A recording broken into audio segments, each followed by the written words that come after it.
Hello friends, welcome back to my YouTube channel that is English lover planet. So guys, हम यहाँ पे grammar की series देख रहे हैं और इसके थ्रू हम इजी वे में इंग्लिश कैसे बोला जा सकता है ये देख रहे हैं। ठीक है, तो चलिए लास्ट वीडियो में हमने देखा था कि वर्ब्स क्या होते हैं और उसके यूज सेंटेंसेस में कैसे करना है या फिर वर्ब जो है वो सेंटेंसेस में कैसे आता है, ये सारी चीज़ें हमने देखी थी। तो मैं चाहूँगी सबसे पहले आप वो वीडियो देख लीजिएगा ताकि आपको पता चले कि वर्ब्स एग्जैक्टली क्या है। उसके बाद ही हम जो सारे वर्ब्स के वर्ड जो होते हैं जिसे हम एक्शन वर्ड्स भी बोलते हैं वो आपको अच्छे से समझ में आ जाएंगे। ठीक है, तो मैंने उसकी लिंक डिस्क्रिप्शन बॉक्स में दे दी है, आप एक बार जाकर चेक कर लीजिए, फिर आप ये वीडियो देख सकते हैं ताकि आपके माइंड में पूरी क्लियरिटी आ जाएगी। तो अभी इस वीडियो में हम देखने वाले हैं कि वर्ब्स कौन कौन से होते हैं। लास्ट वीडियो में हमने मीनिंग समझा था और कुछ एग्जांपल्स देखे थे। अभी हम समझेंगे कि एग्जैक्टली कौन कौन से वर्ड्स जो है वो वर्ब्स के अंडर आते हैं। तो सबसे पहले आपको ये बात बता दूं कि वर्ब्स के बिना या फिर एक्शन वर्ड्स के बिना आप इंग्लिश बोल ही नहीं सकते हो, क्योंकि ये एक्शन वर्ड जो है वो सेंटेंस की जान होते हैं, ऐसे हम बोल सकते हैं। फॉर एग्जांपल देखिए, जैसे कि मैं बोल रही हूँ मैंने तुम्हें क्या ले सकते हैं हम, चलिए लात मारी। ठीक है, ये सेंटेंस को थोड़ा सा फनी वे में आप ले सकते हो। ठीक है, सीरियस नहीं लेना है। मैंने तुम्हें लात मारी। अभी देखिए इसमें मैंने, ठीक है, आई बोल सकते हैं, तुम्हें, यू, ओके, और लात मारी। तो अगर आपको ये आई पता है, यू पता है, लेकिन लात मारने को क्या बोलते हैं यही पता नहीं है, तो आप इंग्लिश बोल ही नहीं सकते, राइट। क्योंकि आपको मालूम होना चाहिए कि लात मारने को एग्जैक्टली क्या कहते हैं, क्योंकि मुझे मेन जो बोलना है वो बोलना है कि लात मारी है, राइट। क्योंकि मैंने, तुम्हें, मैं, तुम, इसे तो हम, ये तो हमें इजीली पता होता है कि आई वी यू बोलते हैं, लेकिन ये इसमें इम्पोर्टेंट है सबसे ज्यादा। तो लात मारने को बोलते हैं किक। तो अभी मुझे किक पता है तो मैं इजीली सेंटेंस बोल सकती हूँ कि आई किक्ड यू, यानी मैंने तुम्हें लात मारी। हो गया पूरा सेंटेंस। तो इस तरीके से एक्शन वर्ड्स होते हैं या फिर वर्ब्स होते हैं। तो ये किक जो है ये वर्ब हो गया। अभी कैसे अभी ये वर्ब कैसे है आप बोलोगे, या फिर एक्शन वर्ड कैसे है, तो ये ऑलरेडी हमने देखा है वर्ब्स का मीनिंग और सेंटेंसेस के साथ। ठीक है, फिर भी एक बार आपको यहाँ पे एक आइडिया दे दूँ कि वर्ब्स या फिर एक्शन वर्ड्स वो होते हैं जिनमें हमें कुछ एक्शन दिखाई देती है या फिर कोई मूवमेंट हो रही होती है हमारे बॉडी की, तो वो वहाँ पे पता चलती है, तो इसलिए उन्हें एक्शन, यानी एक्शन में, ये देखिए एक्शन वर्ड जब बोलते हैं तो उसमें ही पता चला है कि कोई एक्शन हो रही है। ठीक है, तो इसलिए इसे हम वर्ब्स बोलते हैं और एक्शन वर्ड्स बोलते हैं। लेकिन ग्रामेटिकल तरीके से देखें हम तो ग्रामर में इसे वर्ब्स ही बोला जाता है या फिर वर्ब ही कहा जाता है। एक है तो वर्ब हो गया, ठीक है, और अगर ज्यादा है तो वर्ब्स हो गया, एस लग जाएगा।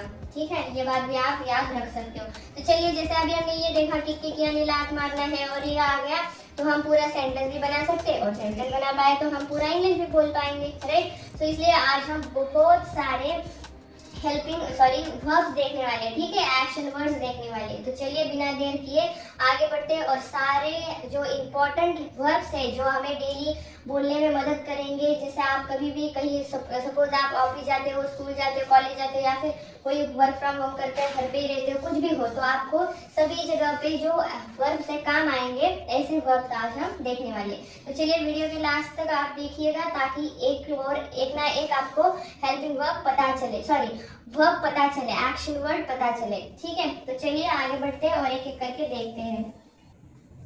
सबसे पहला एक्शन वर्ड यानी कि वर्ब हम देखेंगे स्पीक। स्पीक का मीनिंग होता है बोलना। ठीक है, स्पीक यानी कि बोलना। अब ये बहुत ही ज़्यादा इम्पोर्टेंट है क्योंकि हम ज़्यादातर बोलते हैं और मैं बोल रहा हूँ, तुम बोल रहे हो, इसने वो बोला, उसने वो बोला, तो इसके लिए हम स्पीक का यूज करते हैं। ठीक है, और इसका मीनिंग है बोलना। तो जब भी आपको कुछ बोलना या फिर बोल रहा हो, ऐसे बोलना है, तो आप ये स्पीक वर्ड यूज कर सकते हो। ठीक है, चलिए एग्जाम्पल देख लेते हैं और इसका एग्जाम्पल हम बोल सकते हैं, जैसे आई एम स्पीकिंग नाउ। सी, अभी मैं बोल रही हूँ, राइट, मैं आपसे बात कर रही हूँ तो मैं बोल रही हूँ, तो इसको स्पीकिंग बोला। तो ये सेंटेंस है आई एम स्पीकिंग, तो इसमें स्पीक आ गया। ठीक है, अभी ये अलग बात है कि ये जो हमारा सेंटेंस का टेंस होता है उसके हिसाब से ये स्पीक, स्पीकिंग ऐसा इसका फॉर्म चेंज होता है, लेकिन जो मेन वर्ड है वो स्पीक है। ठीक है, अभी देखिए आई एम स्पीकिंग यानी मैं बोल रही हूँ, मैं बोल रही हूँ।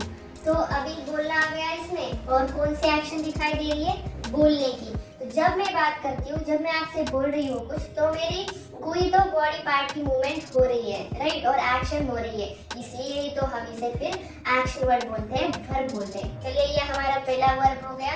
तो चलिए आप भी मुझे एक सेंटेंस बता सकते हो इसका। दूसरा हम देखते हैं, दूसरा वाला है आंसर। ठीक है, अभी आप बोलोगे आंसर यानी कि हम आंसर तो लिखते हैं, राइट, और आंसर का मीनिंग हो गया जवाब, जवाब। अभी जवाब कैसे एक्शन वर्ड हो सकता है, लेकिन देखिए जब हम कोई क्वेश्चन पेपर में कोई क्वेश्चन है और अगर उसका आंसर लिख रहे हैं तो वो हाथ से लिखते हैं तो वो राइट हो गया। ठीक है, तो वो आंसर लिखते हैं, वो अलग बात हो गई। लेकिन जब हमें कोई मुंह से कोई क्वेश्चन पूछता है, कोई प्रश्न पूछता है, और तब हमें मुंह से ही जवाब देना होता है, तो वो जो जवाब देते हैं हम, तो उसे हम बोलते हैं आंसर या फिर आंसरिंग, यानी कि जवाब देना। फॉर एग्जाम्पल चलिए आप भी थिंक कीजिए और कुछ एग्जाम्पल इससे बन सकता है, जैसे I was answering यानी मैं जवाब दे रही थी या फिर रहा था। ठीक है, सो इसमें आंसर आ गया। सो यहाँ पे आप देख सकते हो मैं जवाब दे रही थी। अभी आप जवाब दे रहे हो यानी कि जवाब दे रहे हो, तो अभी देखो जैसे कोई खाना खाते वक्त आप ऐसे हाथ से खाते हो तो ऐसी मूवमेंट हो रही है कि यहाँ पे जवाब दे देता है नहीं, या फिर यहाँ पे आप कूद रहे हो क्या, नहीं, तो उसके लिए अलग वर्ड होता है। लेकिन यहाँ पे जवाब दे रहे हो यानी कोई चीज दे रहे हो ऐसे भी नहीं है। जवाब हम कैसे देते हैं, एक तो लिखते हैं, नहीं तो फिर मुंह से बात करते हैं। तो लिखना तो यहाँ पे नहीं आएगा, ठीक है, क्योंकि ये एक्शन वर्ड चल रहा है हमारा। तो यहाँ पे आएगा कि आप मुंह से जवाब दे रहे हो। ठीक है, मुंह से जवाब दे रहे हो यानी कि आपके मुंह की मूवमेंट हो रही है, माउथ की एक्शन हो रही है। ठीक है, इसलिए ये जवाब जो है यानी कि आंसर, ये हमारा एक्शन वर्ड हो गया। चलिए आप मुझे दूसरा सेंटेंस बता दीजिए। चलिए नेक्स्ट वर्ड देखते हैं। अभी जब भी मैं एक्शन वर्ड यानी कि वर्ब बताऊंगी, तो अभी मैं उसका जो वर्ड है और उसका मीनिंग बताऊंगी, आपको सेंटेंस बनाने का ट्राई करना है। ठीक है, मैं तो पूरे सेंटेंस बना सकती हूँ, लेकिन जब आप खुद से कुछ एक्टिविटी करोगे, बोलोगे या फिर लिखोगे, तभी आपको इंग्लिश अच्छे से आएगी। ठीक है, तो ये बहुत ज़्यादा इंपॉर्टेंट है, आप नोट करके रख सकते हो कि आपको प्रैक्टिस करना और बोलना बहुत ज़्यादा इंपॉर्टेंट है। तो नेक्स्ट वर्ड है टॉक। टॉक, टॉक का मीनिंग होता है बात करना। अगला है जंप। जंप यानी कूदना। इसके अगला है रन। रन यानी भागना। अभी ये जो वर्ड्स मैं आपको लिखवा कर दे रही हूँ यहाँ पे, आप वो अपनी नोटबुक में नोट डाउन कर सकते हो, ताकि जब भी आपको लाइक ऐसा लगे कि अरे कूदने को क्या बोलते हैं, भूल गए, तो आप हर बार आकर वीडियो नहीं देख सकते ना। अगर पॉसिबल है तो देख सकते हो, लेकिन हर बार वीडियो में आप आकर ढूंढ नहीं सकते हो, तो आप अपने नोटबुक में इसे लिख कर रख सकते हो ताकि आप कभी भी देख सको। उसके बाद है वॉच। WATCH, वॉच यानी देखना। राइट। राइट, आपको प्रोनाउंसिएशन पे भी ध्यान देना है। ठीक है, राइट लिखना। राइट का मीनिंग है लिखना। रीड, रीड पढ़ना। लिसन, लिसन यानी सुनना। लिसन, और इससे देखिए आपकी बहुत ज़्यादा वोकैबुलरी भी इंक्रीज होने वाली है। आप ध्यान में ये वर्ड्स रखिएगा ताकि आपको बोलने में दिक्कत ना आए। जब भी कभी सुनना, पढ़ना, लिखना, बोलना हो तो आपको याद आ जाएगा कि अरे हाँ, सुनने को लिसन बोलते हैं इस तरीके से। कुक यानी कि पकाना या फिर खाना पकाना। उसके बाद क्लीन। क्लीन यानी कि साफ या फिर साफ करना, जैसे I am cleaning my white board. Wash यानी धोना। वॉश धोना। I'm washing my clothes. Eat. Eat यानी कि खाना खाना, ठीक है, जो फूड है वो खाना। उसके बाद ड्रिंक, ड्रिंक यानी पीना, like I am drinking water, मैं पानी पी रही हूँ।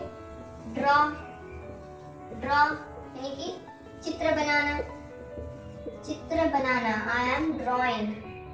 Then throw, THROW, throw, throw का मीनिंग होता है फेंकना, कुछ भी हम फेंक देते हैं ना, उस तरीके से फेंकना। और चलिए आप इससे सेंटेंसेस बना सकते हो एक एक वर्ब से, और कमेंट बॉक्स में लिख सकते हो ताकि आपकी प्रैक्टिस हो जाए यहाँ पे ऑन द स्पॉट। फिर आपको ज़्यादा टाइम देने की ज़रूरत भी नहीं है। अगर आपको सपोज टाइम भी नहीं मिलता है प्रैक्टिस करने के लिए, तो ये सबसे ज़्यादा अच्छा आइडिया है कि जब मैं एक एक वर्ड बता रही हूँ तब आप उसका मीनिंग देखकर एक एक सेंटेंस बनाने की ट्राई करो, और कमेंट बॉक्स में डाल देना ताकि मैं चेक करूँ और रिप्लाई भी करूँगी, और अगर कुछ मिस्टेक होती है तो मैं आपके वहाँ पे बता भी दूँगी। मेक यानी कि बनाना, बनाना, सो वो केला वाला बनाना नहीं है। डांस, डांस यानी कि नृत्य करना, नृत्य करना।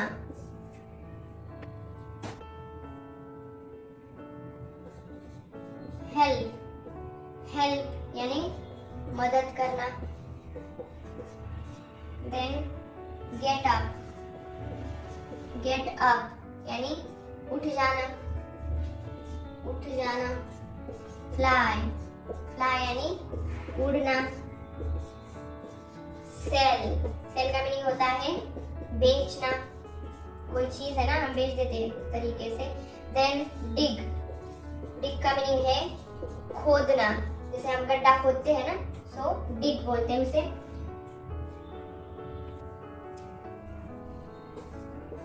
ऑर्डर, ऑर्डर यानी मंगवाना या फिर मंगाना। देन मॉप, मॉप यानी पोछा लगाना। आई होप आप सारे वर्ड्स नोटबुक में लिख रहे होंगे ताकि आपके पास ये सारे वर्ड्स रहे जब भी आपको प्रैक्टिस करनी हो। देन टेक यानी लेना, किसी से हम कुछ लेते हैं ना, तो उस तरीके से टेक। हग यानी गले लगाना, गले लगाना। तो फ्रेंड्स ऐसे बहुत सारे एक्शन वर्ड्स हैं और 1000+ है। जैसे हम A to Z बोलते हैं ना, सो अल्फाबेटिकल ऑर्डर से, सो वैसे A से, फिर B से, C से लेकर ऐसे Z तक बहुत सारे हेल्पिंग वर्ब्स आपको देखने को मिलेंगे या फिर एक्शन वर्ड्स। और मेरे पास भी पूरे एक्शन वर्ड्स की लिस्ट है, अगर आपको चाहिए तो आप कमेंट बॉक्स में बता सकते हो और मेल भी कर सकते हो ताकि फिर आपको वो लिस्ट जो है वो मिल जाए। और उससे पहले सबसे इम्पोर्टेंट एक काम करना है, आपको चैनल को सब्सक्राइब करना है, ठीक है, और अगर वीडियो पसंद आती है तो उसे लाइक भी करना है। चलिए आगे का एक वर्ड देख लेते हैं। स्टैंड अप यानी खड़े होना।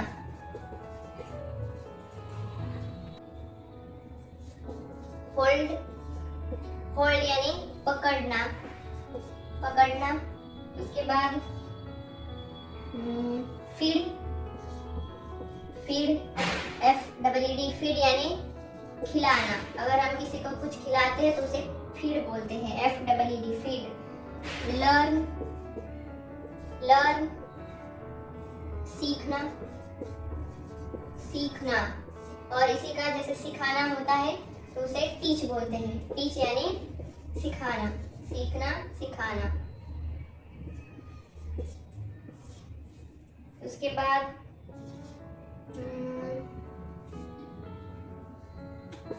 वाइप, WIP, वाइप यानी पोंछना। अगर कुछ जैसे विंडो या फिर डोर कुछ गंदा है तो उसे हम पोंछते हैं ना, तो उसे वाइपिंग बोलते हैं, वाइप। लुक, लुक यानी देखना। ये मोस्टली हमें पता होता है, जैसे हमने स्कूल में ज़्यादातर लुक देखा होता है। और उसके बाद जैसे यहाँ पे लिखती हूँ एंड, एंड यानी कि आखिरी, ठीक है। उसके बाद च्यू,